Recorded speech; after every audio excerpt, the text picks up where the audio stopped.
देखो हक मूवी आई एक जिसमें मोहम्मद अहमद खान और शाहबानो बेगम का केस दिखाया गया जो कि डाइवोर्स और मेंटेनेंस से रिलेटेड केस था। उस मूवी में थोड़ा सा फैक्चुअली इनकरेक्ट थी, लेकिन इसको कहते हैं कि आर्टिस्टिक लिबर्टी लेते हैं डायरेक्टर्स अपनी, तो ठीक है वो चलता है। मैं आपको रियल फैक्ट बताता हूँ कैसे एक महिला ने पूरे मुस्लिम लॉ को चैलेंज कर दिया था। तो 62 साल की उम्र थी शाहबानो बेगम की और इस जजमेंट के ऊपर इतनी पॉलिटिक्स हुई कि पार्लियामेंट को एक लॉ ला करके सुप्रीम कोर्ट को ओवररूल करना पड़ा। इसको समझने की कोशिश करते हैं हुआ क्या था। तो 1978 की ये घटना है मध्य प्रदेश के इंदौर की। उसमें वहां पर 40 साल की शादी थी मोहम्मद अहमद खान और शाहबानो बेगम की। 40 साल की शादी के बाद मोहम्मद अहमद खान ने अपनी वाइफ, अपनी बीवी शाहबानो बेगम को तलाक दे दिया, ट्रिपल तलाक दिया था वो भी, और उसके बाद उनको मेंटेनेंस देने से भी मना कर दिया। पहले शुरुआत में कुछ पैसे देते थे, लेकिन उसके बाद तो एकदम बिल्कुल ही मेंटेनेंस देना बंद कर दिया उन्होंने। अब शाहबानो बेगम जो है वो 62 साल की महिला थी, वो कहीं कमाती भी नहीं थी, कोई इनकम की सोर्स नहीं, कुछ नहीं, फैमिली से भी कोई बहुत स्ट्रांग नहीं थी। तो उनको फाइनली एक केस फाइल करना पड़ा अपने ही हस्बैंड के खिलाफ, यानी कि मोहम्मद अहमद खान के खिलाफ कोर्ट में। और वहां पर उन्होंने मदद लिया सेक्शन 125 ऑफ सीआरपीसी का। सेक्शन 125 ऑफ सीआरपीसी मेंटेनेंस का सेक्शन है बेसिकली, और ये कोई रिलीजियस प्रोविजन नहीं है, बल्कि ये एक सेकुलर प्रोविजन है। बस ये कहता है कि भाई कोई भी हस्बैंड है, चाहे वो क्रिश्चियन हो, चाहे वो हिंदू हो, चाहे वो मुस्लिम हो, कोई भी हस्बैंड है, उसको अगर वो अपनी वाइफ को मेंटेन नहीं करता है तो कोर्ट उस केस में एक मैंडेटरी मेंटेनेंस का ऑर्डर देगा हस्बैंड को, फिर तुम्हें मेंटेन करना पड़ेगा भाई, तुम कहीं से भी करो।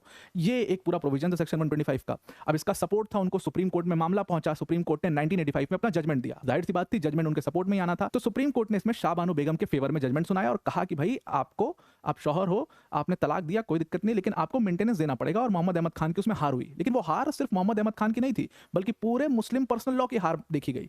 जितने भी कंजर्वेटिव मुस्लिम ग्रुप्स थे उन्होंने पॉलिटिक्स शुरू कर दी इस मामले के ऊपर। और वो दौर था 1985 का, 1986 का दौर था, जब पूरी माइनॉरिटी मुस्लिम पॉलिटिक्स बहुत जबरदस्त चलती थी। वोट बैंक पॉलिटिक्स दोनों तरफ से चल रही थी, खूब खतरनाक तरीके से वहां पर उस समय पर पॉलिटिक्स चल रही थी। तो राजीव गांधी उस समय देश के प्रधानमंत्री थे, उनके ऊपर इतना प्रेशर बना कि उनको एक लॉ लाना पड़ा बकायदे। उस लॉ का नाम था Muslim women protection on divorce rights act 1986।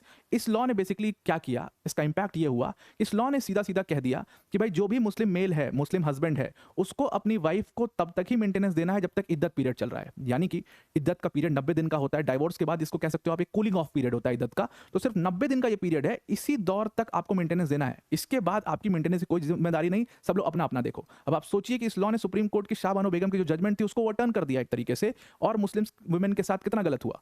ये केस जो है आगे चल करके एक प्राइम एग्जाम्पल बनता है। किस चीज का प्राइम एग्जाम्पल बनता है कि religion versus gender justice versus politics, कैसे उसने पूरे पॉलिटिकल लैंडस्केप को चेंज किया, प्लस कॉन्स्टिट्यूशनल लैंडस्केप को भी चेंज किया। अगर ऐसी और इंटरेस्टिंग स्टोरीज जानना चाहते हो और इसी इंटरेस्टिंग तरीके से एक एक चीज को समझ करके पॉलिटी पढ़ना चाहते हो तो यूपीएससी मंजिल बैन अकेडमी चैनल को जरूर से ज्वाइन करिए, सब्सक्राइब करिए। Thank you. देखो